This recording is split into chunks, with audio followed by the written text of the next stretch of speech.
Great, okay, thanks everyone. Welcome.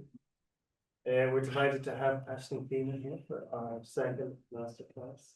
Looking at DeepFakes and buildings. So, Yeah, hello. take it away. Amazing. Thank you. I want to say a thank you to everybody online who I cannot see. Thank you for coming. And also thank you to everybody who is in the room. Appreciate you making the trip out on this rainy day to talk about some fun stuff. Identity, speculation, and digital representation is the name of the talk. And I also had the main title as Futures in the Making, because I wanted to try to bring you guys into that kind of process that I usually approach on my own with my own work. But at the end, we'll do a little interactive session to bring you in.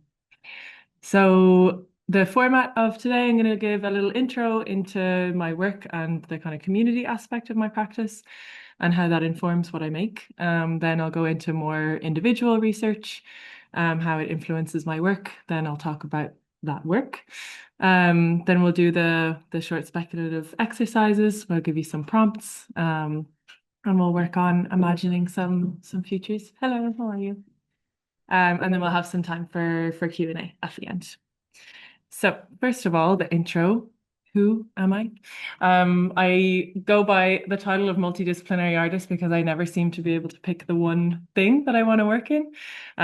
So the medium changes all the time, but I've been able to kind of somewhat find a through line with the themes that I'm looking at. So they include digital doubles, speculative futures, and human-machine interactions and entanglements.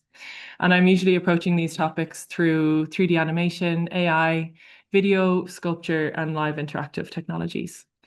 And at its core, what my work kind of keeps coming back to is this question of what it means to be human, especially in an era of this rapid technological advancement and really pervasive algorithmic influence.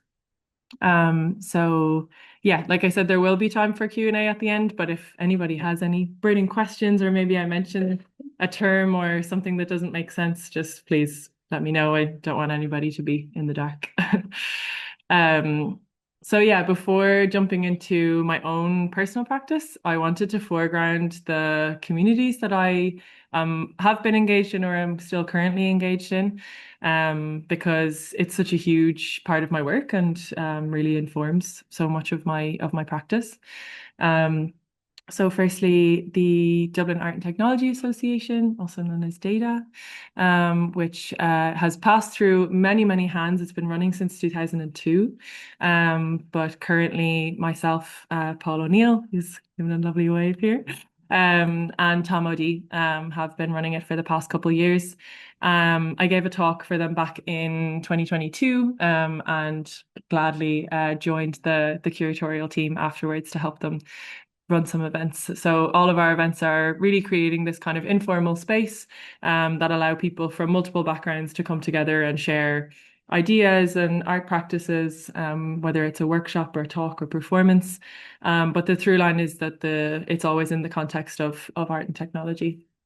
And I think something I've really enjoyed with this as well is sharing the opportunity for talks for a younger generation. So like running something in NCAD, or this top left photo here in Temple Bar Gallery, where we got students who are currently working on maybe their degree show or a project, to give them that opportunity to, be around people and talk about their practices, because I was afforded that and it benefited me a lot. So it was nice to be able to pass that on. And I kind of brought that forward then into BASE, which was a 10-week public-facing art space that I ran with arts facilitator Viva Dean.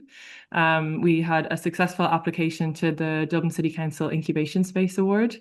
And usually it's run as a studio, so that passes hands every 3 to 6 months. And a lot of the time it's used as a studio space, but because both of our practices were so engaged with, creating platforming workshops and performances, we thought we would really bring that into the essence of BASE. So we platformed workshops, exhibitions, talks, and performances all around creative tech education and creative uses of technology. Then we have the Digital Artists Ireland Discord. I created this back in October 2023, so about 2.5 years ago. It was mainly out of frustration of feeling like there wasn't like a space for artists working with digital technology to meet, even if it was just online. But I started feeling like there was some, let's say, mediums or some softwares that I was like, am I the only one working with this? And that thought was so crazy. I obviously wasn't. I just didn't know where the people were that were working with these same technologies. So yeah, there's over 350 people on this now. And as you can see, there's certain text channels where people share works in progress or issues that they're having. If there's maybe physical meetups, it's led to people meeting and running physical workshops, and yeah, mainly a space to share your grievances, but also make connections and know that you're not the only one. And I have a QR code for this at the end, so if anybody wants to join, they can hop on there. Then lastly, my newest addition to my community, I've just started a master's in Linz in Austria, called Interface Cultures. And it's an extremely broad course. There's a lot of leeway in terms of picking different modules. But a lot of the things I've been drawn to is these sensors and microcontrollers classes, where we're working with Arduinos, physical computing. I'll start those videos again. And programming, we have classes in interactive art, media art history. And it's been really actually quite enjoyable after a 3-4 year break after my degree show to get back into working with this community and be in a college surrounded by people who are asking similar questions and who are really genuinely interested in this experimentation. And yeah, reminded me of how much of a huge aspect of that community is to my practice, how much it enriches what I do. So yeah, all of these outputs, I guess, have in common that there's like this fostering of discourse and community around emerging technologies. So they're my external influences. To move a little bit more into, I guess, the work that I do myself. For this talk, it was basically trying to turn something like this into something that was digestible, understandable. This is my like second brain. I started it 2 years ago on a residency where I just throw in like references, whether it's art, like artwork or images, maybe stuff that I've made or notebooks, links to things, and it looks like pure chaos, but I swear it makes sense. But I've done the work of turning it into a lovely list, an understandable list. So a little bit of an expansion, I guess, on what I was talking about with my bio. This is kind of the extended version, I guess, of my areas of interest. So digital doubles, cyborgism, so in relation to this merging of human and machine, prosthetics, cryonics or cryopreservation, which I will also explain, biometrics, so facial recognition, but it could also be, fingerprints, iris scans, voice recognition, any unique identifier. Disembodiment, so asking these questions about where consciousness lives in your body when there's people thinking about mind uploading and all of these questions of whether mind and body can be separated, and therefore the technology's influence on our relation to the human body. Digital reconstruction of identity is something that has been coming up a lot in my work since my degree show as well, specifically kind of what's lost in that process, and more recently into robotics and physical doubles or cloning. But before jumping into all of that, I always reference my thesis as like my starting point into really figuring out what that critical side of my practice was or what was important for me with that. So the title was The Development of the Cyborg in Art Through Depiction, Exploration, and Embodiment. And it was very much about mapping the development of cyborg imagery, and ultimately leading to questions about what it means to be human. So I just wanted to write about cyborgism, and here I was with these massive questions. And I think I very much I realized pretty quickly that this was going to be something that I was going to be approaching or questioning in my work for a very long time. But it was really interesting then to be able to map this technological progress through different artistic practices.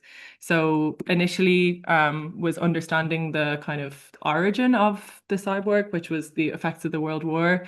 The First World War very much revealing this like frailty of the human body and really drawing into question this thing of, at what point we're human. These people are still human. They're an arm less or a leg less, but it's for a purpose of getting them back into the workforce. And this was accepted. So then this kind of difference between whether it's a choice, a medical choice, or if it's maybe prosthetic, or if it's something that's more that you have more choice upon, if it's beauty related. We relate to these things very differently.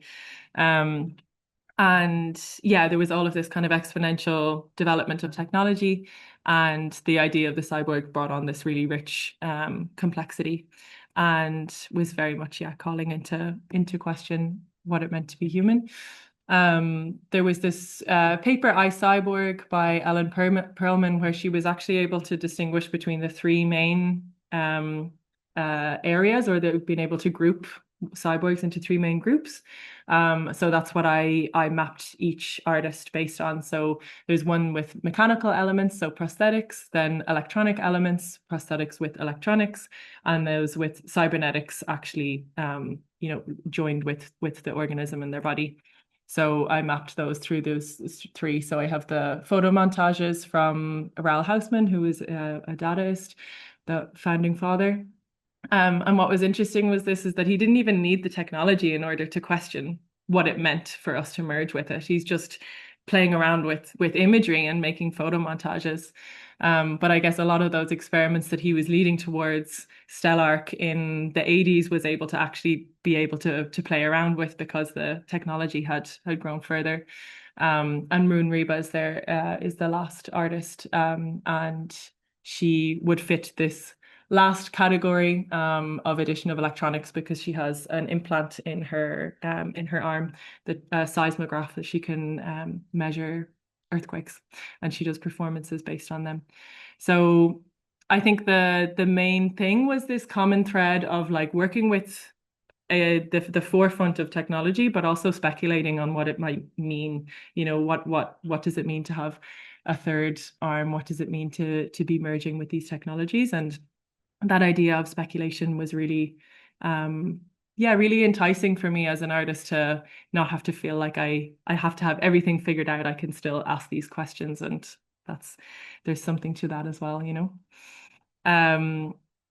Obviously it would be lovely to stay in like, oh, what are these artists playing around with? But there's also the very real impact with these advancements, and I'm sure it's not too much of a craze that we're seeing these like crazy headlines of people being surveilled and AI choosing who is jailed, and obviously everything going on with Elon Musk's Grok and sexualization of women and children, and deepfakes having this really crazy impact on the world. But I also decided to add in 2 or 3 positive notes as well, because it's not all doom and gloom. Protesters are like coming up with these really creative ways of dodging, and it's known as like obfuscation, like a way to make yourself unrecognizable from an AI system. And also Denmark are really leading the charge in terms of actually creating law and legislation around people having the right to these unique identifiers, their biometric data.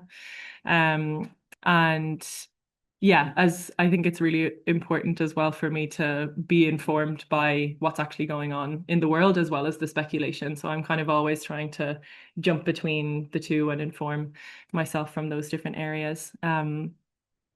But there's a couple like main areas of research that really kind of underpin a lot of my work.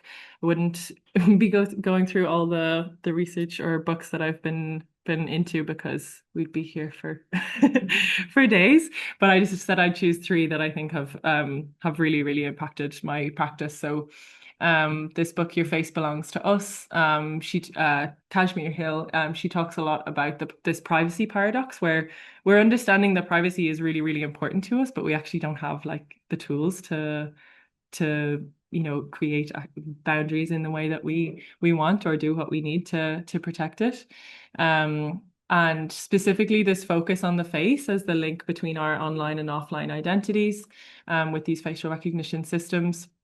And also these questions of anonymity and how much we have the right to it, and how difficult, I guess, it is to enforce. And particularly this fine line between protection and invasion. And a lot of the time when these new technologies are rolled out, it's seen in terms of safety, but actually what we're gaining in safety, we're losing in privacy or human rights. So there's this kind of balance, I think, and it was a very balanced view, and I think it was a really influential piece. Also, this book, Electric Dreams, on sex robots and the failed promises of capitalism, where Heather Parry, she was linking very much this kind of the way that modern capitalism is really good at providing these solutions that actually make the problem that they were providing the solution for worse. This kind of cyclical loop. And also linking back to this like materiality of data.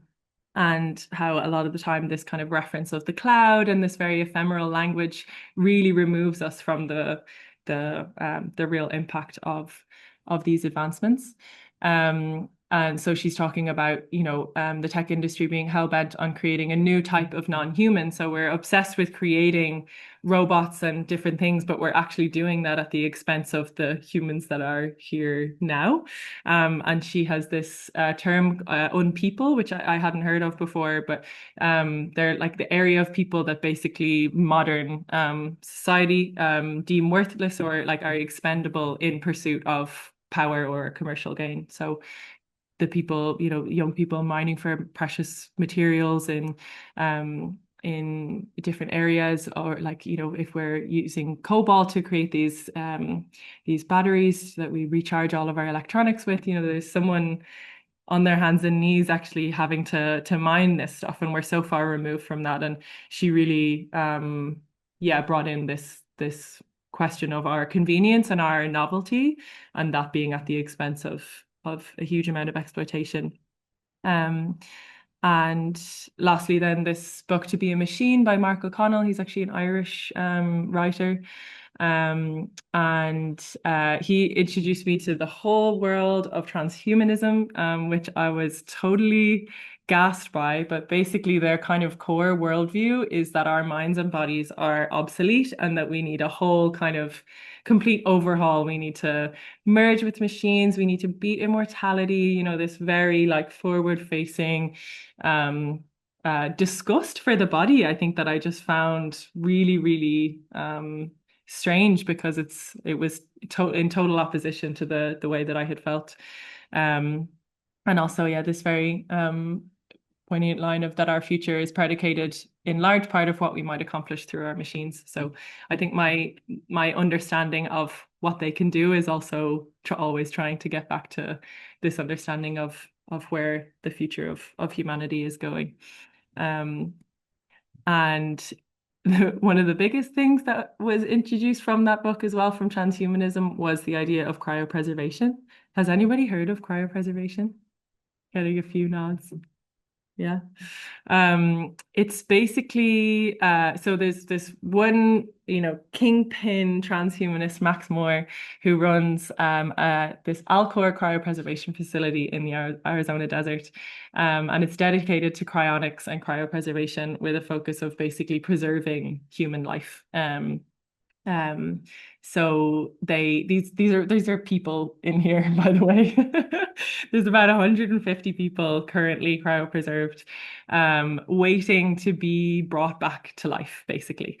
And when I heard this, I was just like, this is such an amazing analogy for this kind of blind trust that we have. Like we kind of download an app, or we do all these things in different engagement because we trust that we'll get something out of it, but we don't actually understand the process of going there. And I'm totally complicit in this, by the way, as well. I have to say, I hate when, there's people talking about this as if they are not part of it. We're all part of it. And I had to very much give myself the permission slip to be able to talk about it while also being part of it, because none of us would talk about it if not.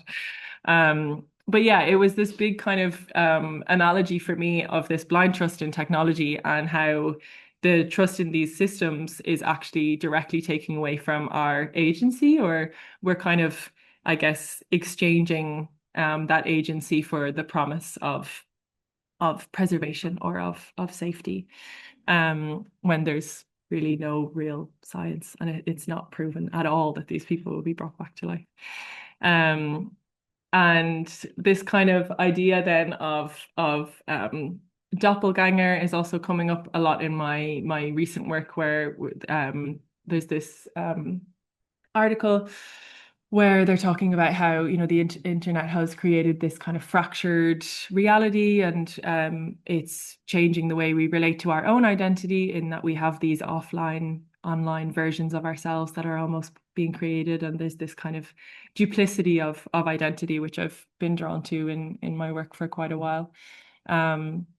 And I kind of went down, I was feeling myself, doing a lot of forward-facing work with future thinking and speculation. And I guess at a certain point was also like, I want to look backwards in a way to see where these things came from, to find myself back in the middle with a well-rounded view, I guess. So I was looking into the history of doppelgangers, and how it's usually a direct mirror of someone that's kind of haunting them. And it comes up a lot in fiction and mythology, as this kind of like ghost or paranormal activity, and actually has come up a lot in Irish folklore as well, except it's called the fetch. And the time of day that the fetch would visit you would, kind of decide your fate. So there's a lot of like very old thinking. But the thing that really, really stuck out to me was that before we had any kind of digitality in terms of the way that we're thinking about this, the double, like somebody's double, was always a warning system. And I was like, oh, if it's always been warning, even when you remove the tech, then even with the tech now, what is it warning us of? And that's kind of been the question that I've been asking more recently. I guess like how we can use these images of doppelgangers or digital doubles to confront, I guess, this loss of control and agency that we find ourselves in relation to our digital duplicates. And I also found, like, going back even further, that this idea, once again removed from the technology, but this idea of the double and the mirroring has been coming up since, in Michelangelo from the 1500s.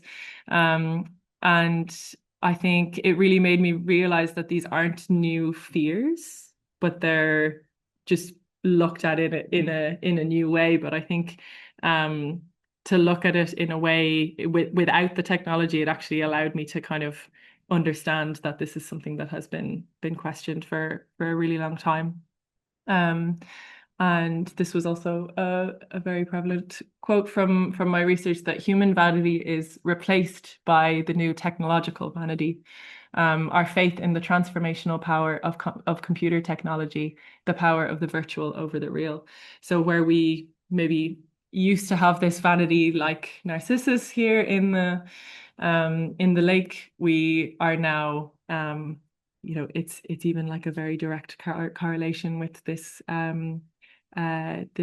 scrying glass here, which is also depicted in a lot of paintings around this time.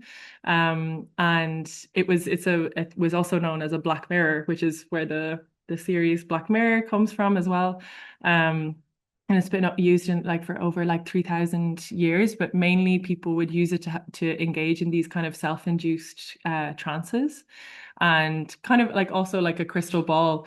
But I thought this kind of Black Mirror element, like the lake, is also just what our screens have become as well. So there's this, I guess, this ability for history to kind of recontextualize what I was trying to do with my practice. And a lot of that I realized was this trying to create these digital doubles or digital twins in order to almost create this meeting of myself, which is the name of this piece by Rossetti, How They Met Themselves. Really resonated in that way. But I think it was interesting that this research came after some of that experimentation. So I was like, oh, this is, I guess, what I've been trying to do this whole time. So yeah, now that we have some kind of framework of how I got there, I'm going to talk a little bit about my work. Does anybody have any questions so far? No? All good? Yeah. Amazing. So yeah, one of the kind of core elements, I guess, is this like abstraction or fragmentation and validity of these online identities. And I try to approach this, I guess, by examining technology's kind of inability, I guess, to like accurately represent us. So this is some documentation from the creation of my degree show, which I was developing. And I became really obsessed with creating this like most realistic digital replica of myself. So it became a very process-led exploration. So I was doing a lot of 3D scanning, photogrammetry, and getting these like quite messy results because it was the first time I had tried to do this. But I was very interested in how I would relate to these different versions and say, oh, that's me, oh, that's not me. Or then I started calling her her. And then, you know, seeing these levels of abstraction actually happen in real time and see, I guess, this digital identity kind of break down and me try to get my head around. But I was still really fascinated, I think, in approaching trying to get this like better and better scan to see if I could create a real digital me.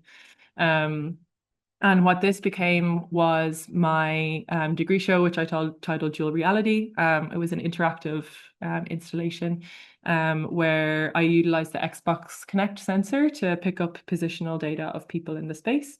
So I knew from early on, like from 2022, that I wanted to be making this work, but I also wanted to include this like interaction from the viewer. That was like the feedback loop that I was really engaged in.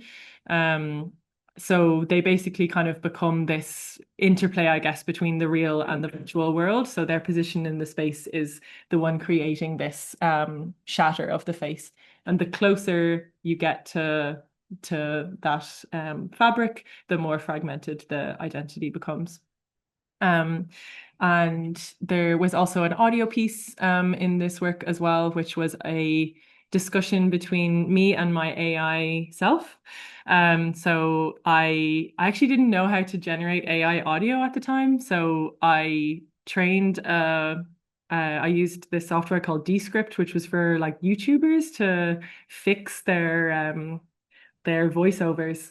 So I trained the AI voice on my voice, but then I wrote the script and got her to speak it back. So I had scraped a lot of my information from online, wrote a kind of personality and script from that, and had them basically communicate or like argue over who knew me better.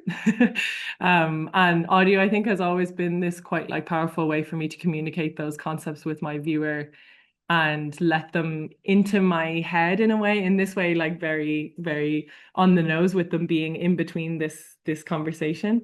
But it's come up actually again and again of using that and trying to find that delicate balance, I guess, between just like lecturing your viewer and also letting them in. And I think that mention of complacency is really important. Like I'm asking these questions of like, why do you think I'm into construction and this? And she's like, I know you better than you know yourself, and all of these kind of contradictions.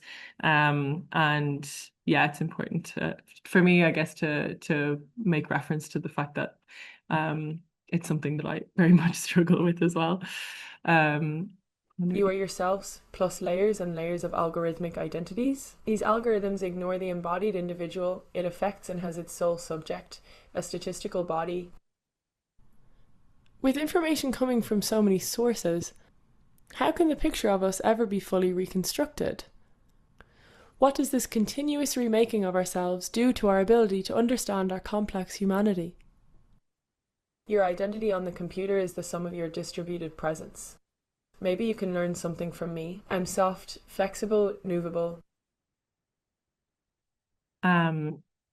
So then cut to about 2 years later, I made this piece called Spares and Repairs. I was really interested in approaching a lot of those same topics, but without the reliance on a machine or a laptop or anything inherently screen-based.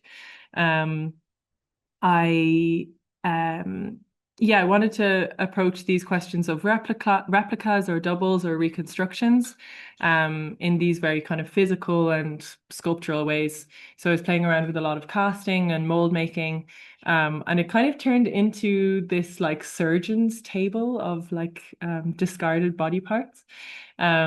And this was, I guess, like my first kind of foray into like speculative storytelling.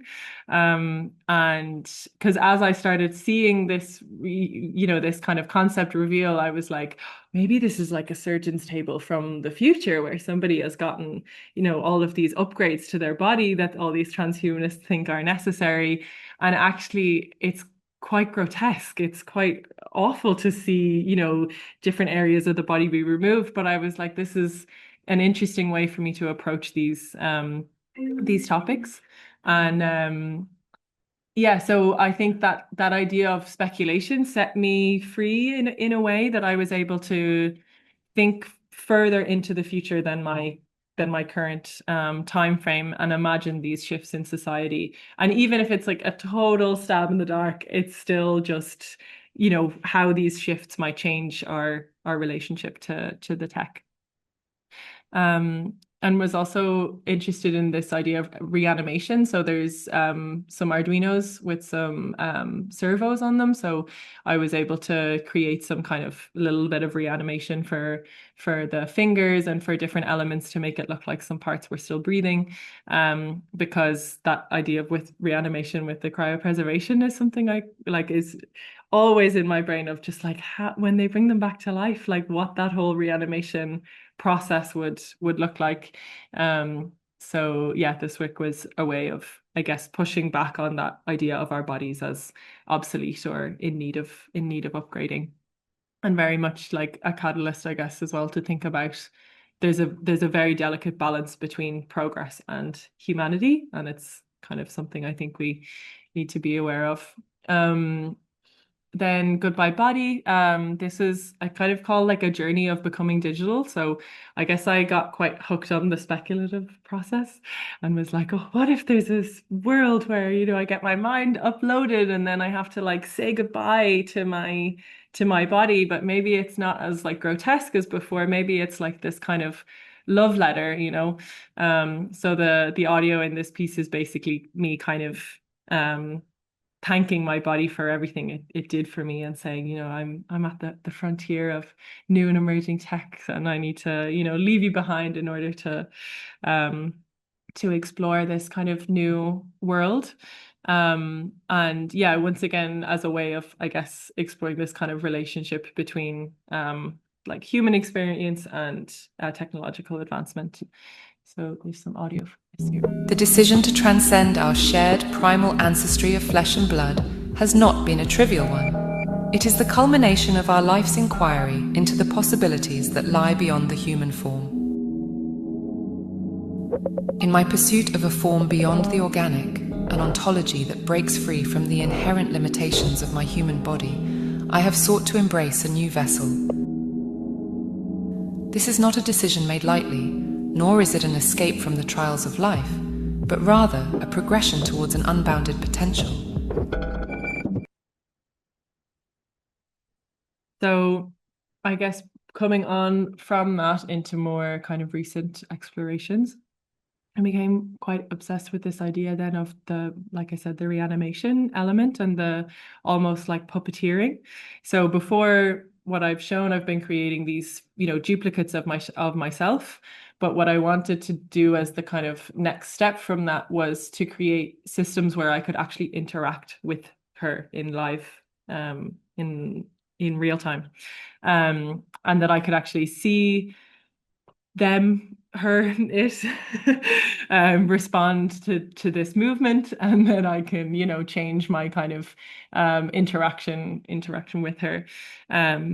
And I guess before, with the dual reality, I was talking about this feedback loop between audience and my work, whereas here I'm more experiencing this feedback loop between myself and my work, and the work being an offshoot of that.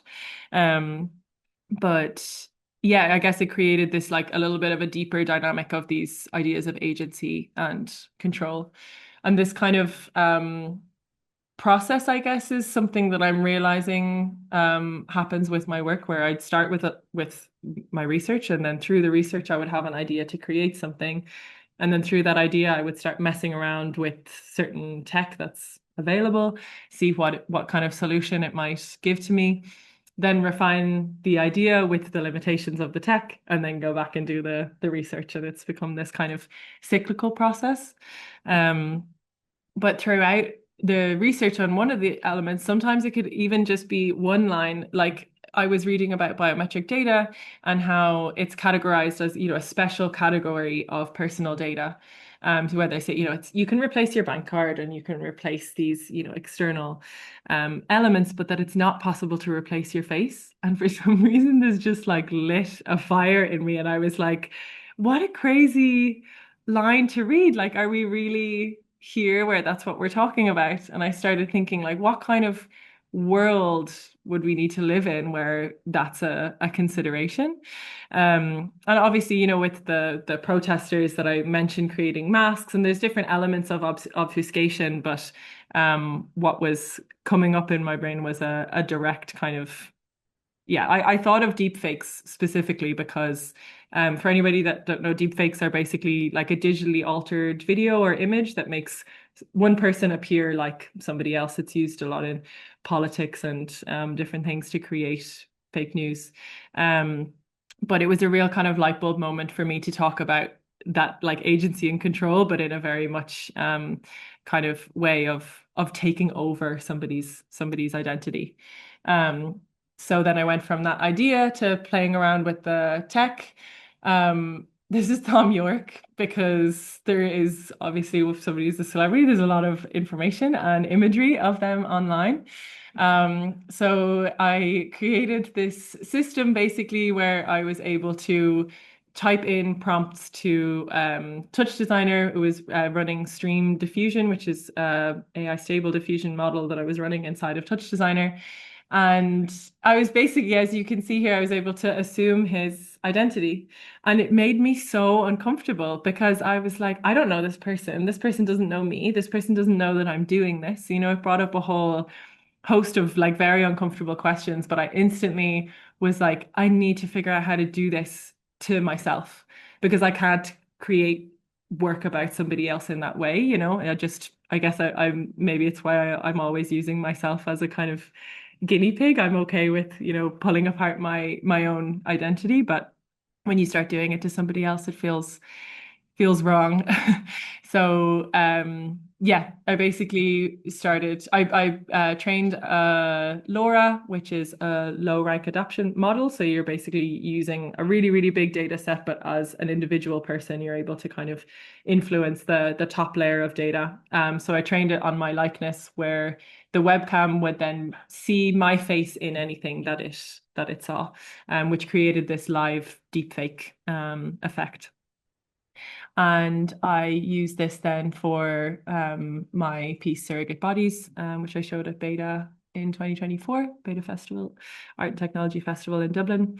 And it was very much a way of moving those questions that I'd been asking in the other work about identity and control, but also a question of ownership. So not only now is the viewer interacting and fragmenting my identity, they're actually now assuming control of it and can do whatever they want, and started to reveal, I guess, that there's a lot of vulnerabilities in terms of digital representation, and I think when we're freely sharing things online. So I'm going to let this run and keep talking, because it's a voiceover of me as well. But yeah, so the viewer basically, as they entered the space, the webcam would pick them up and put my face onto their body. And I wanted to, I guess, to try making people feel a little bit uncomfortable, but in a like safe space where they're not being filmed and where they can be critical and ask questions. And I think that's a lot of the reason why I like to approach these topics in my work, because in an art context, you can ask the why and the how and the, you know, kind of get to a greater understanding. It's very different to seeing a deep fake of Barack Obama and not knowing what's going on. So I think I was very inspired, I guess, from all of those artists that I was talking about in my thesis, where they are using this new and emerging tech and just saying, here, what do we think of this? How does this make us feel? And yeah, very, very much I think the core of this work was about the ownership of our identity and how that changes when our representations are really easily accessed and manipulated and even commodified in these spaces. There's more documentation from that. Something I didn't know that revealed itself was that it worked on more than one person, which I thought was interesting. So you could actually, this kind of reminds me of like the Queen album cover as well. It's like, oh, there's like 5 of me. This is a really crazy, it kind of, yeah, approached these questions of like duplicity or multiplicity of identity, but in a way that I didn't actually know was possible when I was making the work. And very quickly then I've just kind of modified this work to not be interactive as well. So I have a version of it that's more about the performative aspect of me kind of questioning this loss of agency and control. So there in this piece, it's 3 pre-recorded and there's no interaction in the work. And it's, yeah, more about my interaction with that system. But for this, there was an audio piece, which is speculative fiction about a future version of me that gets cryopreserved. Surprise, surprise.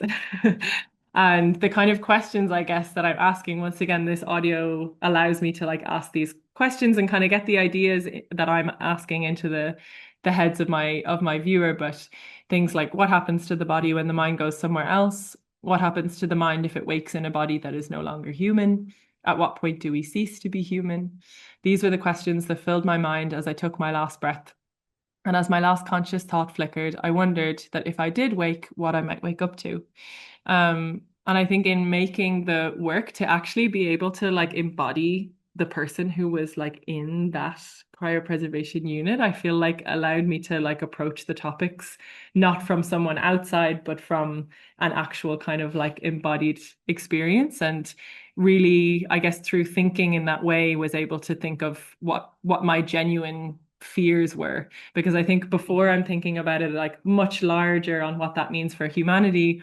But when I did this process of imagining it being me, I was like, where's my family? Where's my passport? Like, where's all, you know, all of these things that were actually a lot more related and a lot more grounded, I would say. But yeah, basically we started asking myself all these like very existential questions that I should have asked before blindly trusting this company with the future of my body and identity. So yeah, cryopreservation has very much allowed me to kind of raise these questions about control, consent, and trust, how we're deferring agency to institutions and to certain technologies and systems. Blurs this line between the digital and the physical, and also the kind of trust in unproven tech that we really don't understand. The DeepFakes in my work creates this like amalgamation of fact and fiction. How easily agency. Hello. How. Oh, okay, nice. How easily this agency can be lost once we circulate images of ourselves online independently. And also the reduction of the human face to data that can kind of be stored and manipulated and reproduced. And also kind of mirrors these like biometric systems that we're just like extracting value from people's experience, appearance. And lastly, why I've been engaged in speculative fiction is one reason because I find that technology is moving so fast that sometimes I could think about something and then it would take me, 3, 6 months or however long you're working on a piece that actually it could be so different by the time you get it made that I was like, actually, what I was saying about the kind of freedom of the speculation is that if I'm jumping 10 years ahead, that's something that I could really, really focus on and stick with. And it allows this kind of imagination of these potential futures and also envisioning what the world around that future might look like, the societal concerns or implications, and hopefully help us kind of prepare for them. But important to note that the aim is never like to predict, but more actually about the process of reflecting on the present. So it's not, I'm rarely talking about like a fantasy technology, but actually where the technologies that do exist now might be going. So now it's your turn. I'll give out these and then I'll give a little intro into speculative design so you're not totally lost. But I'm going to give 3 of these. Actually, if you take 3 and pass it on, and I'm going to address the people online.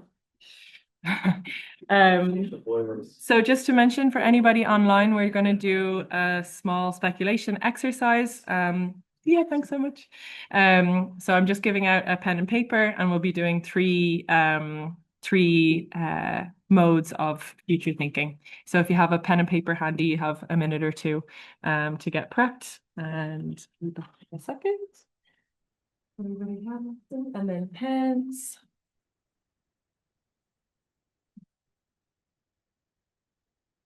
Well, I don't think.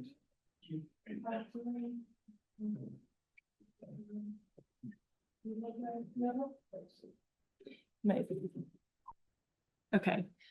So just so you have some small idea of where this is kind of coming from, speculative design is basically comes from a design practice that focuses on creating future design proposals, but with a critical perspective. And its aim is to just basically raise thought-provoking questions about the future and how our engagement in our everyday lives now actually shapes that. And very much encourages people to imagine and explore these alternative futures, scenarios, or narratives. So a lot of this this speculative design was popularized by Anthony Dunn and Fiona Raby in their Speculative Everything book, and they did it specifically in design practices as a way to kind of challenge traditional design practices. But I think it's a lot of that thinking can actually be applied to a lot of different worlds. But the core question, I guess, with speculative design is what if, which also overlaps a lot with speculative fiction, which sci-fi is probably the genre of speculative fiction that we're maybe most aware of. But a lot of the time it's, asking these what if stories and reflecting on our hopes and fears of emerging tech. And why am I getting you all to do this? Because in my opinion, I think speculation actually it sets you free in a way that I think the way that we understand or anticipate the future actually does directly impact how we show up on a day-to-day basis. And we can actually use that anticipation or the imagination to reveal the cracks in the present. And this kind of planning and preparation are both, for me, ways to mitigate this uncertainty and take back elements of agency. And then there's also this quote that I pulled out from Museum Technology, where they're talking about algorithms being set up in a way that they always assume that the future is going to be like the present. So their data sets are always, very set, and they're basically, based on like past assumptions that their decision makers were correct and that past decisions were good decisions. And I think we know that that's not always the case. So I think when I was thinking about like what it means to be human, I was like, maybe it's our ability to not believe that and to actually recognize that just because it was a decision that was made doesn't mean it was a good one. And maybe it's our humanity lies in the ability to actually think collectively beyond this current predicament and work together to speculate on what's possible. Or in very small words, we need new myths. So these questions are not about prediction. It's about agency, and it is not about getting it right, but it's giving yourself the permission to imagine. So we're going to be using 3 future mode thinking. The first one is scenario building. So this is just a process of crafting a narrative about potential future outcomes. So the first prompt is, what exists in your desired future? List 5 things and why. I'm going to do it alongside you.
I'll give you 2, 3 more minutes.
Okay, we'll start wrapping up this one. Don't stress if you don't have loads. If you got lost in your one, that's fine too.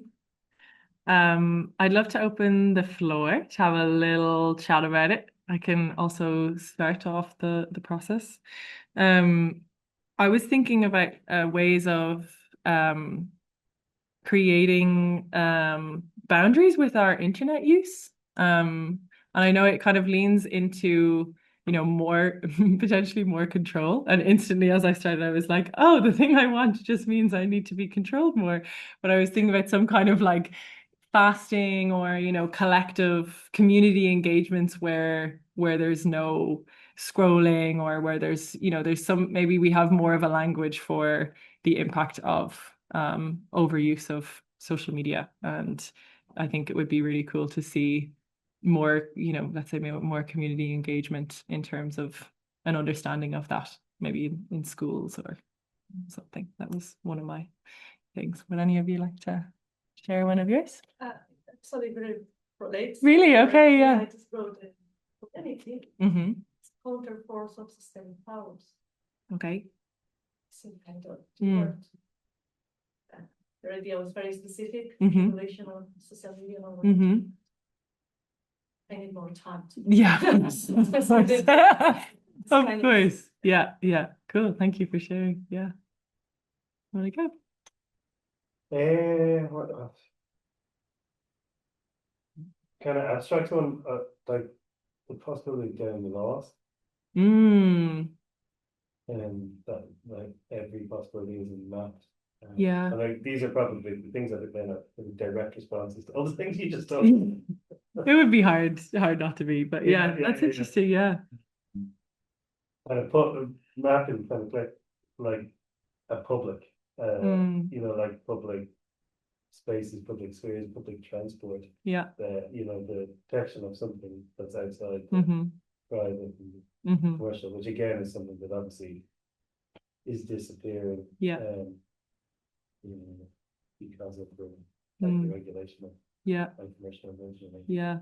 Based on Interesting. experience. Yeah. I like that ability to get lost. Nice. Yeah. Cool. Want to share? Yeah, just follow up from that. I just put in that like positive communication, Mm. probably saying the same thing within that. Just kind of just thought that music, actually how musicians and sound is actually communicating and talking to each other. Mm. So they definitely not using any element of technology. So Mhm. I think anything that has an arts based, it's theatre, dance, or that's the last piece when we're at theatre is just don't have any time for the technology. Just the last time we really enjoyed so preserved positive communication. Yeah. Nice. Cool. You want to go?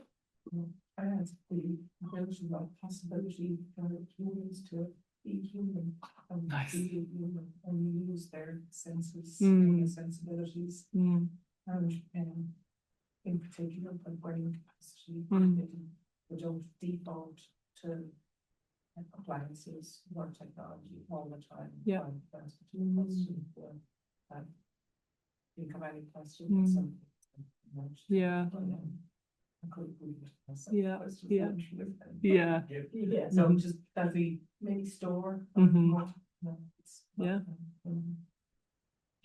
Yeah. Cool. Do you like to share? Two that I find anyway, creative fulfillment for all, whether through work or Mhm. we're going to talk with AI, 3-day week, 2-day week. Yeah.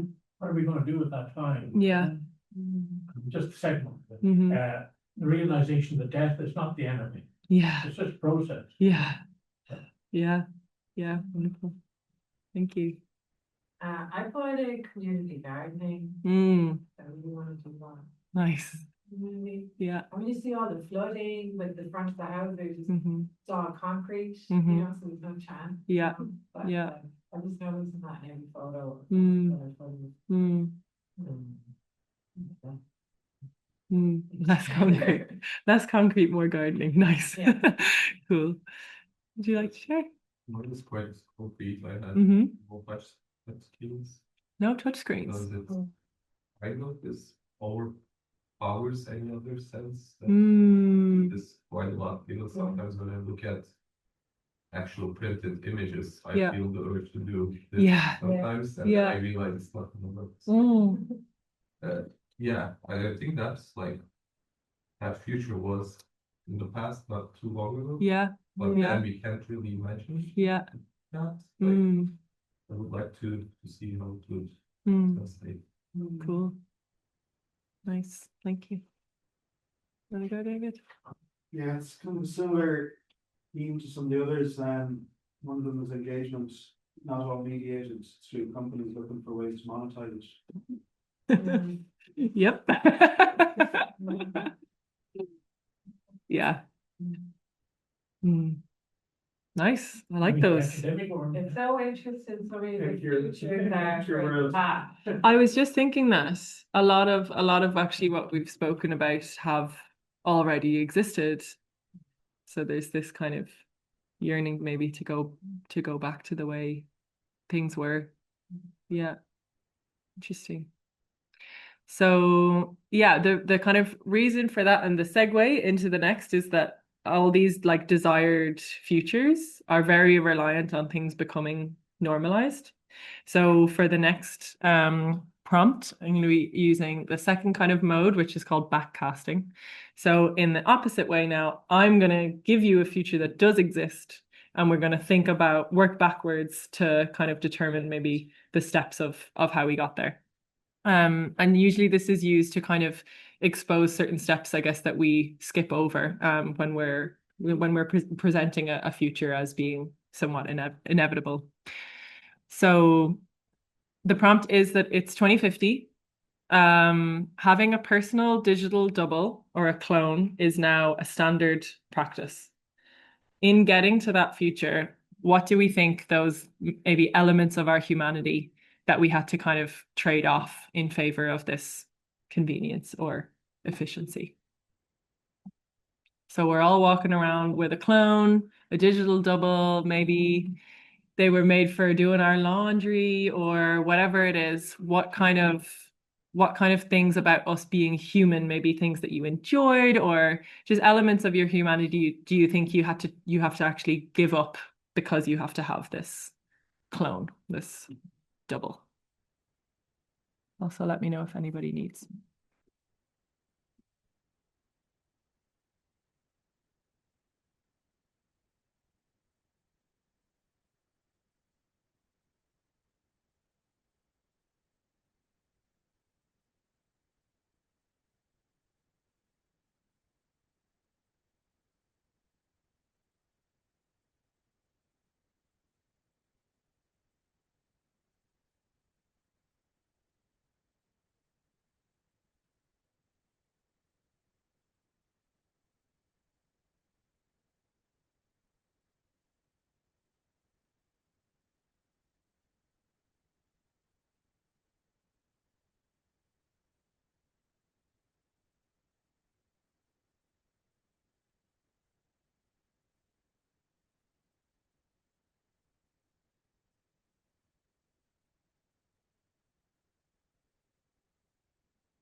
Okay.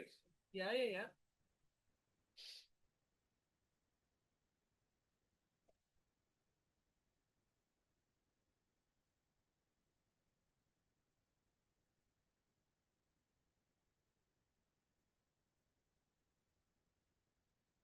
It's on me. It's behind the presentation. Yeah. Are they questions or are you? Well, the next, in response to this one, there is, we would lose most of what makes us us. The interaction we have with the world makes us and shapes us. We become two different beings.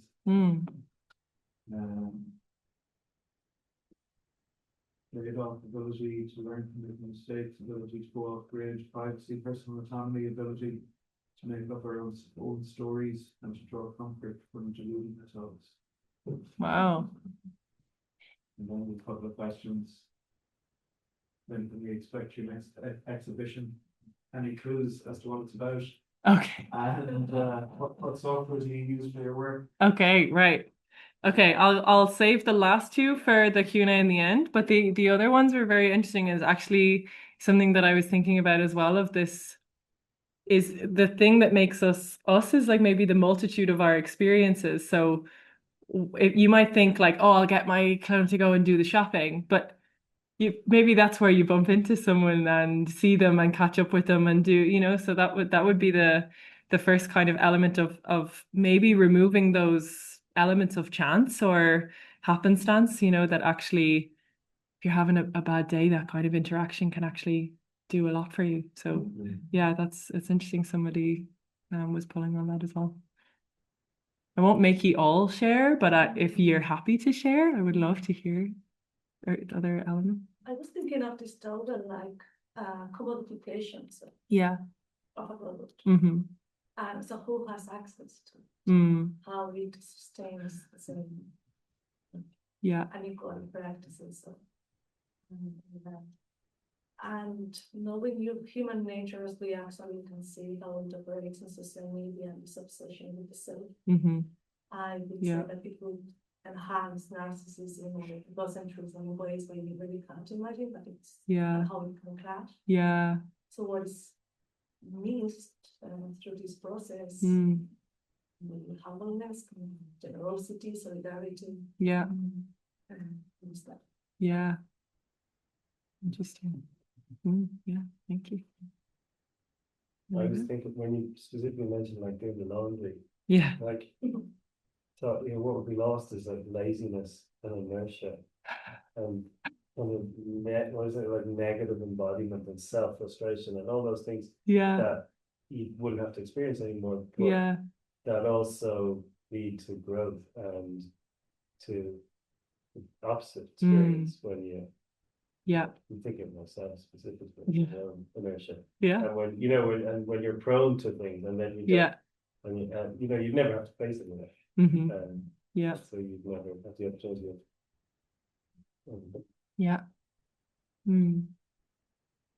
So those kind of elements of friction that at the moment you don't want to do them, but then when you realize you're not your best self, you're like,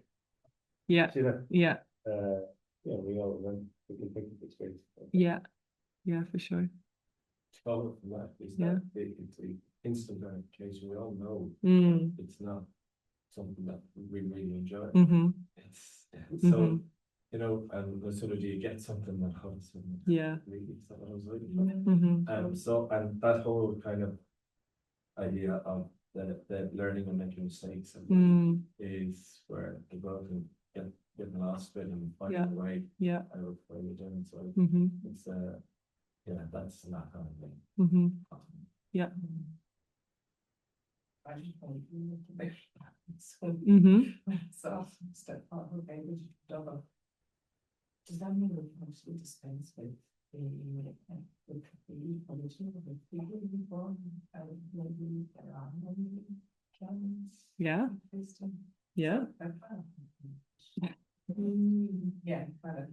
I'm probably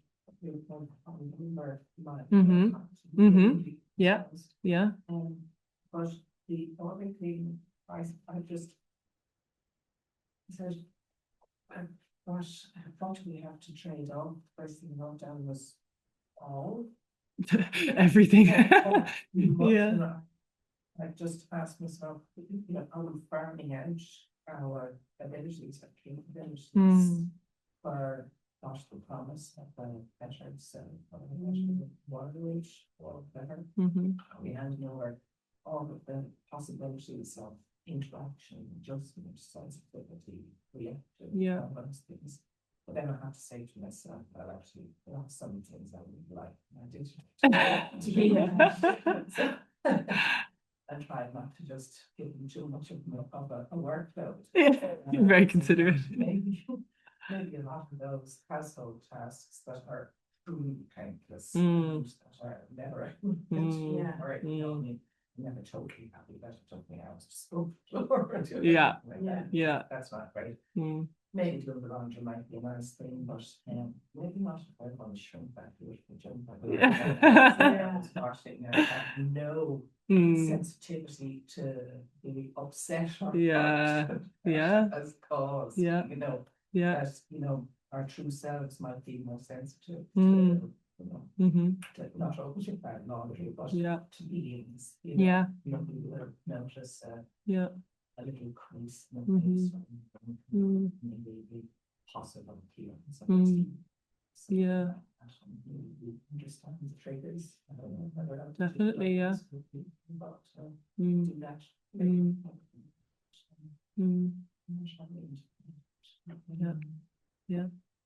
Nice, thank you.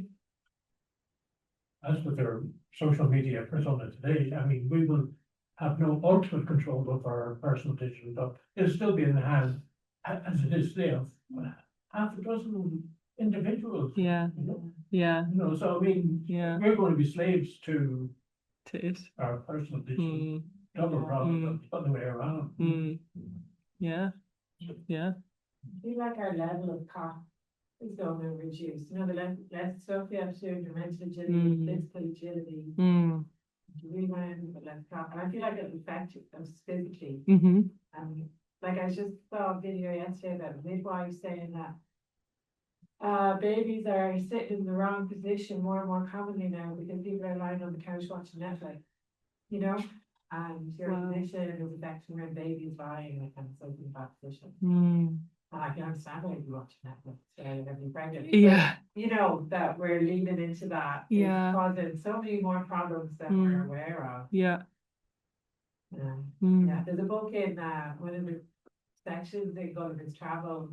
I can't remember the name of the people, but they're just stuck in their head and always looking up, so they're all deformed and lopsided, and that just kept coming to me as they're all like they're like culture and philosophy. So it's actually the physical effect even on the body. Wow, interesting. Cool. Thanks for sharing. So we're living dimensions. Okay, thanks. Do you have anything, David? No, similar, but lots of experience and opportunities for serendipity. Okay, so lastly, this is my favorite one. Artifacts from the future. So this kind of allows us to then create these like tangible representations that might help us to envision these futures. So we've been, speaking somewhat abstractly, human experience, all these things. This prompt is to imagine that you are an archaeologist, but instead of looking for things from history, you're going to go forward into the future. And I want you to think of one thing that you would bring back as an illustration of what life is like in the 2070s.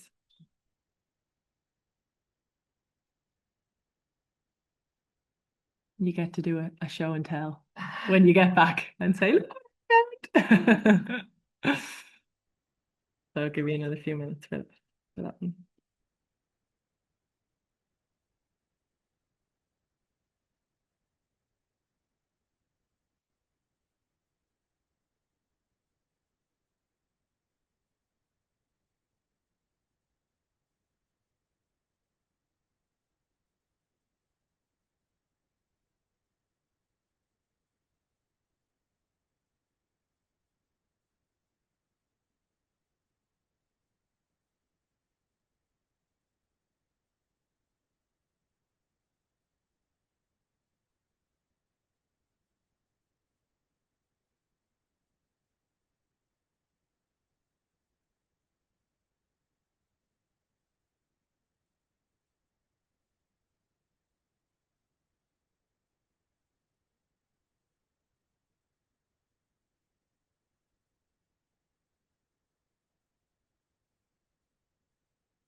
Most people have something? Yeah.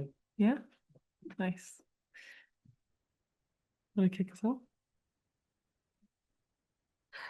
I don't know why I thought of human teeth. Ah, okay. Because I recently watched this documentary, Speculations, Mm-hmm. what could be left from humans in thousands of millions Mm-hmm. ahead. And looks like the only thing that is time stands through all this time is the teeth. Mm. Wow. What I don't know is what type of human teeth they are. They Mm. are artificial. They found Mm. super material that it never breaks and things like this. Mm. Mm. But I will tell you when I am 20,000. You get back from your travels, yeah. Yeah. Yeah, it's something that is Mm. probably one of the most permanent materials. Yeah. That would survive thousands and thousands of years. Mm. Yeah. Interesting. Yeah. Thank you. Yeah. Yeah, mine was a museum exhibit of a bee. Okay. A bee. A bee. Mm. Yeah. Interesting.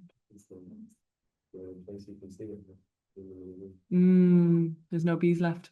No Okay. No honey. birds. Well, not good. Yeah, no, but no good part. Mm. So a relic of a interesting, yeah. So something that we still have now, So we but take for granted that yes, yeah. it turns out it's the bedrock of everything. Mm. That, Wow. that is looked back on. Cool. Nice. Yeah, I like that. So, Mm. Once we want to follow in the I'm actually thinking of technology in a positive way here. great. I'm actually going to bring back transport or which I now have much more control and information about my body parts and how my body functions. Okay. Because if you think, we rely on Mm-hmm. doctors to figure out what Mm-hmm. functionality in the body is. It's something we probably don't know a whole lot about that No. by ourselves. Yeah. Or things that harm us and things that we'll avoid. Mm-hmm. Specifically, I think it's just a art that we don't know all about. So Yeah. I think if we did know, we had a kind of a digital Mm-hmm. health check about ourselves, see how the kidneys are going, see how down lungs are working, Yeah. do all of those things. So, Mm-hmm. and that's a personalized stuff. I'm responsible for staying good on that. Okay. Nice. Cool. Like the woman scammed everyone, the billionaire. You know, she scammed everyone that you could do the blood test and it would tell you everything. Oh no. And it would be in on all the yeah, it would be in the drugstore, you get the blood test and it would tell you all about it. Does it? No. No, Not in a way that's functional, yeah. Very much. Yeah, she was dead. She lives in jail. Maybe scrap that one. I mean, It was such an incredible dream. yeah. Amazing. Yeah. She was just telling her. Mm. Mm. You want to go? I was thinking, like you about the loans. Yeah. But I was looking at 2075 and I was thinking about all the cable phones you probably used to be efficient type. Mhm. Except ourselves in the world, but there's evidence enough Mm. of the existence of humans. So what I really want is the sign That we're still there. alive. So Yeah. I put a shoe with low varnish with low varnish. Oh, nice. Yeah, I like that. Yeah. Nice. Sometimes whatever, Yeah. or, Yeah. Yeah. Okay. and not wear glasses. Yeah, yeah, yeah. Nice. Okay. The human. Mm. Mm. Mm. Mm. Mm. Nice. Yeah, yeah. I don't know what it is, but it's whatever people are using to get their news. It's Okay. more or less the same as now, really. But Okay. in 2075 is going to be about 100 years since I started getting regularly a Sunday newspaper. You know. Yeah. I did a media course there just last year, and everybody else in the class were late teens, early 20s. Yeah. And we had to do a piece on newspapers. And Yeah. it was asked who actually here Read a newspaper. Yeah. And I was the only one that got my Wow. hand. And I still think, you know, I don't know what anyone else feels like, but when you do scroll on, you see a headline up on your Yeah. feed, and you know, scroll right down through, because you know the information you want is right. Is at the very end. Yeah. Whereas with the newspaper article, you sit and you know, you get a lot of it. And, Yeah. no, I mean, but you can know straight away, you know, whether it's the Sunday Times or the Telegraph or the Observer. There is three different, and you know that, and you when you pick it up, but I don't know what control you'll have over your feed. You know, Yeah. the algorithm. Yeah. You know, so Yeah. it's more or less what we have today, but it'll be much more refined. Yeah. In 2075. Yeah. Interesting. Nice. When I went to the future, Yeah. you were able to put chips in, Okay. and you could put a chip in to just play music really well. Okay. Play with 500 people. Okay. Nice. You know, Yeah. To do it, which Okay. is really enjoyable. Okay. Music. Okay. But I can't show it to you because I don't have the whole chip. Yeah. Yeah. Yeah. Really that. Yeah. Yeah. A lot of fun. You could try to play and see how it goes. Yeah. Yeah. Yeah. Yeah. That would be nice. Interesting. Yeah. Nice. You want no you. Yeah. Nice. You wanna go? I feel like an everyday object would be something like small that we carry that binds oxygen in the air and like the hydrogen from fossil fuels, because I think like 90-something% of the world would be just like having water scarcity problems. And yeah, I can imagine that's like a little handheld object being used for people to kind of, now you're breaking water down to create hydrogen. Maybe it will be the opposite by then, because fossil fuels won't be as valuable as water. Yeah. So maybe we can use fossil fuels to make the hydrogen from there, find oxygen. Interesting. I mean, I don't know about the science, but there's probably something that's already does that. But I can imagine that being like an everyday object. Yeah. Yeah, I was also thinking in that vein of like something. I was thinking about the effects of climate change and air quality, and I think the first like fresh air reserve where you have to like pay to go and breathe in fresh air has opened. So I was thinking of maybe some kind of like pocket device that you have to breathe your air through. It's kind of depressing, but it's yeah, I was also thinking of what kind of climate we'd be living in, and what ways or creative solutions maybe we've come up with to still be able to move around freely. But yeah, that's interesting. Dave? You got into my head with the cryogenics. Okay, right, nice. It's a brochure for a reanimation company. Ooh, okay, nice. The one that can make you dance well. Nice. Little brochure, yeah. So they're still using physical flyers. Wonderful. Good. I'm glad that came back. Yeah, amazing. Was there anything on the Zoom for that one? There was an artifact from the future, an unlimited generosity resource card. Oh, I love that. Wow. Nice. Cool. Okay, amazing. Thank you. for engaging in all of that with me.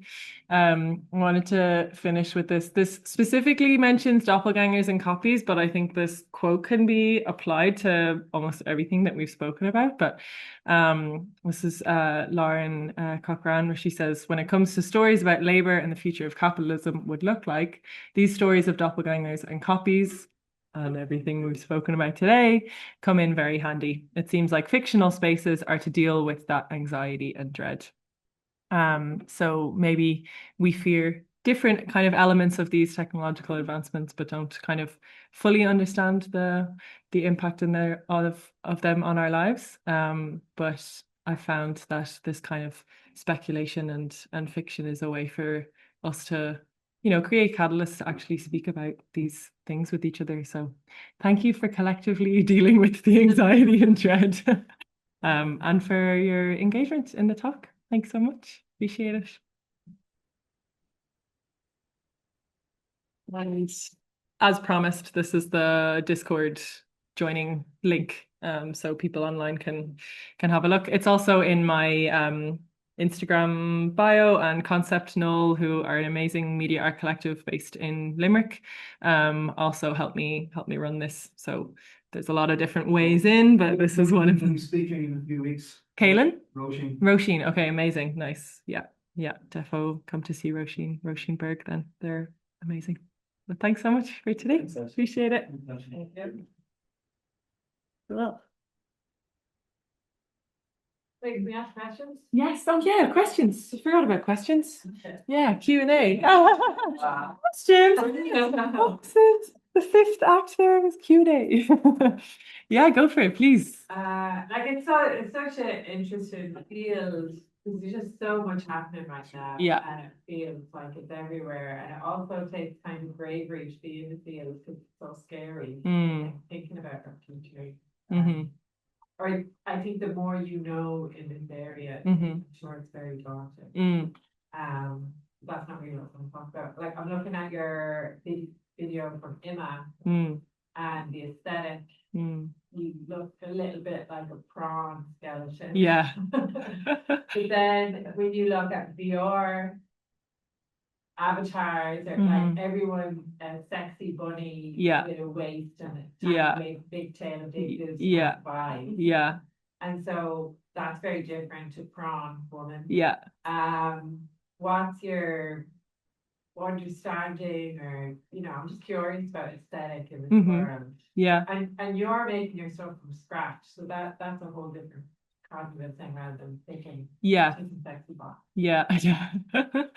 I guess it depends on those kind of let's say the likes of like Second Life or these kind of VR worlds. It feels like maybe people are escaping from a reality in some way, and they're getting to perform in a fun way, and they're very removed from themselves. And I guess because for me it's not a choosing of another identity that I want to play as, it's more what might come of this body if it keeps going in this way, that I think I see it going a lot more grotesque than I do in an attractive, like you said, the small waist, big hips, this kind of like pick and choose, so yeah, I guess it's this kind of fine line of seeing where that future of the body might go. And I guess with the kind of things that I've looked into, and that research and the general disgust almost from that kind of transhumanist perspective of our bodies, now trying to, I guess, flip that to saying, if you think us all working functionally, is grotesque or disgusting or, in need of upgrading, then let's see what the actual upgrading looks like. So I guess it's to not, it's not really supposed to be desirable, I think, is probably the... Yeah. That's definitely. Yeah. So that's probably their experience in their avatar. Yeah. They're at their happiest. Yeah. They're like, this self that I'm can't be in the real world. Yeah. And I'm meeting all these people that we meet. Yes. Yeah.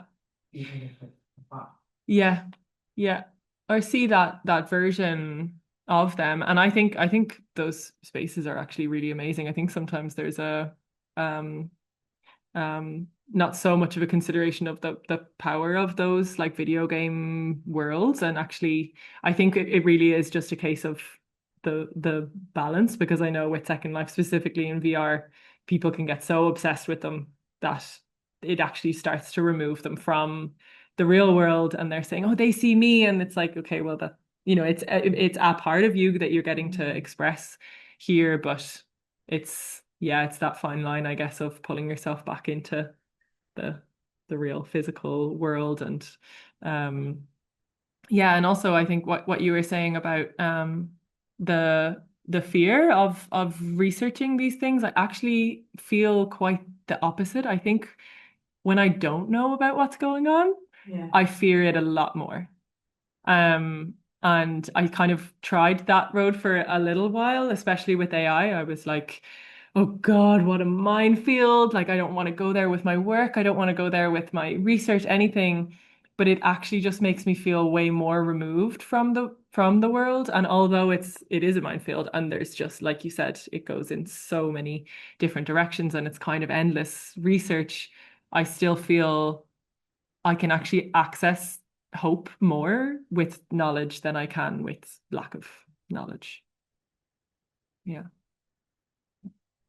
It's just more an observation of it. I invigilated the show with the 126 film. Yeah. You invigilated in there? Yeah. Okay. So you had the 3 screens there, and oh, nice. First of all, you start watching you or your avatar, whatever you want to call it, on the screens. Reacting to the movement. But then I just started watching the people and feeling that not you, but your avatar were controlling them. Interesting. Because people were throwing, and sometimes they wouldn't know what they had to do and were trying everything. And it was that's actually, it's a very interesting insight, because with interactive work, there's almost feels like there's a bit like the digital identity. It feels like there's a version of the work that goes off and experiences the world without me, and I don't get to see those or experience those interactions with it. But I do, I love that kind of getting the getting back into your body, especially with interactive work, that because you find yourself actually moving in ways and forgetting about how you look and actually being invested in engaging with the work. So that's a cool insight. Thank you. There are a few questions from our online folks. Great. Hello, online folks. The first one is kind of connected to what you were talking about there with the negativity.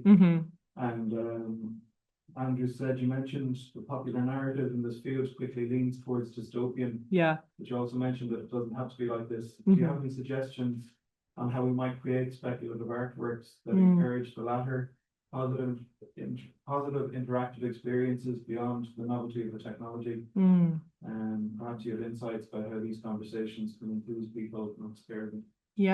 Okay. So there's twofold. I'm going to answer the second one first, the interactivity beyond novelty. I think really questioning whether the interactive element is like core to the work, if it's really, really necessary. I did this once with my degree show and it proved really helpful, and I've kind of done it every time since. But when I have any interactivity in the work, I actually pull it out and question, okay, what is this work? What is this concept? What is it saying? What am I trying to make the audience feel? What am I, what do I want them to leave? That is something I ask myself a lot. If I'm a viewer and I walk in and I see this work and I leave, what do I feel? What's in my head? What am I thinking? And making sure that kind of, as much as you can, to constantly be thinking of the viewer. And if interactivity actually helps that experience, like, what we're saying of, if you're talking about this feedback loop of how your physical body is impacting a digital self, and it really links conceptually, then I think using it. But I've definitely, because I love it and I think it's a very, engaging way of making work, I've had to stop myself shoehorning it in sometimes and being like, actually, this story is better as a video. This is better to be experienced sat down as a film, or so I think making sure that you're using it in in a place that's helping your concept, for sure. And then the first question was dystopian, how to move away from dystopian narratives, right? I think the thing with speculation is that nobody can tell you that you're wrong. So, I mean, they can maybe in 50 years, but you're not going to care then. So don't be afraid to be hopeful, I would say, and to ask the what ifs, and to lean into those questions of, yeah, but what if this happens, and actually we love this world, and this means that we connect on this whole other level. And I would say to stand over those ideas. And there's a lot of dystopian stuff out there, of course, but it depends on how you're feeling. I feel like I don't really make one or the other at the moment. And I made Goodbye Body thinking it was like really cynical and everything, and someone said it's so great that you're to see such a positive version of the future, and I was like, oh, okay. So maybe also just like leaving room for interpretation, like telling the story. I'm not sure what kind of mediums this person is working through, but making sure that you stand over the concept, you stand over the story, and you can also be speculative without being really prescriptive. You can leave room for somebody to see themselves, see their own story in the work. And yeah, I would say not to be afraid to lean into the hopeful element if that's what you're feeling. Yeah, there's another couple of questions about technology, and so like the types of software you use, or recommendations on machine learning tools for touch designer, and how hard did you find it to learn the technologies that you use? Pretty hard. I feel like, I guess, hopefully was maybe evident from the talk, is that I'm quite process led. So I feel like sometimes I kind of laugh at myself in that I'm like frustrated trying to fix a problem, but then I realize I created the problem that I'm trying to fix. So I don't really deal very well with like intro to Unreal Engine, or and to just answer the main softwares that I'm using are Touch Designer for interactive works. I would use Unreal Engine for gaming, and Blender. And yeah, there's a kind of a whole other host, but they're my main three. But yeah, I don't deal well with like intros to like 30 hours and you're you finished the beginner in Unreal Engine, because I'll learn all that and then I'll forget it, and then I won't know how it's helpful. So I find like figuring out the thing you want to learn and going and finding a tutorial for it is so much better, because then you're like, okay, cool, I have this under my belt. Like that's how I've always learned with Blender and Unreal specifically. It's like I have a thing, an idea, something that I want to make, and I need to go and then figure out how to make it. And also maybe if you do a tutorial, an intro thing, to try push it a little bit further and see, what you can add to it.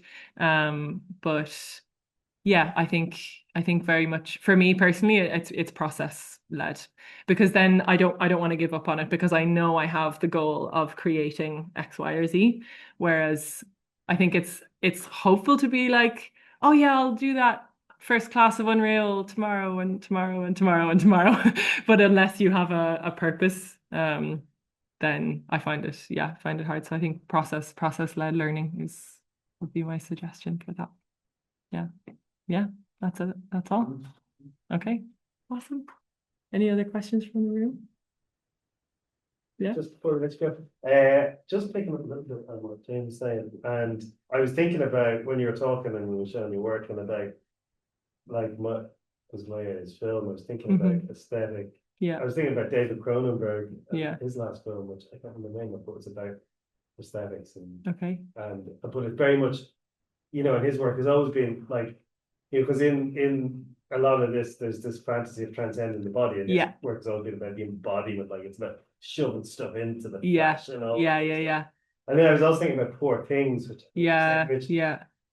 that's really interesting. But then it also has had a lot of critique as well in terms of the gender politics of it. And I was just wondering about that, which is, when you're talking about sexy foxes and all that, how you feel like gender, is relevant to the kinds of things that you're exploring. Yeah, I think specifically I would focus the answer for that on the deepfake side of things, especially now, because there's no question that that is like a gendered issue. Even I didn't know this until a couple of months ago, but even the word deepfake came from a Reddit of men taking images of celebrities and putting them into porn situations. Like over 90% of deepfakes is used in non-consensual pornography. So, and of women.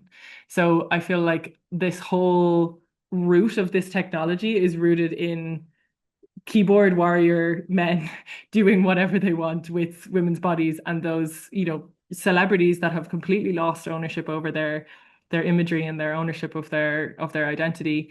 And that kind of area of it, I guess, I feel is the most gendered. I don't always make work from I am a female making a work, but I do find it comes up in certain things like that I can maybe relate in some way to what that might feel like, or different experiences that would inform that. But I think, yeah, in the loss of agency and control, especially with the research in the sex robots and that kind of failed promises of capitalism, that idea, it always seems to be related to women's bodies. And yeah, that would probably be the main kind of area that I feel, but I find it comes in as a second, third, fourth layer of the work where I think, oh, that actually allows me to access this a little bit more, whereas I wouldn't feel like it informs the starting point. Yeah. I was just as well, even like the men coming back from war, and it's about productivity. Yes. Yeah. And of course, I think it would be probably fair to say that like women are also more impacted in the commercialization or the beauty industry of these. When we're talking about these cosmetic upgrades, it's also overwhelmingly female that are been told the way that their body should look. And I'm not saying that men are outside of that at all. There's like a total expectation on both bodies of the ways that we should look. But specifically in there's a documentary actually called Make Me Perfect. It's around these influencers in China who create these AI apps, and you basically scan your face and it tells you exactly the work you need done, and with links to the clinics that will do it. It's like totally streamlined, but yeah, that world is also very, very female led. So it's a contributing factor, yeah, for sure. Yeah. Okay. Thank you so much, guys. Appreciate it.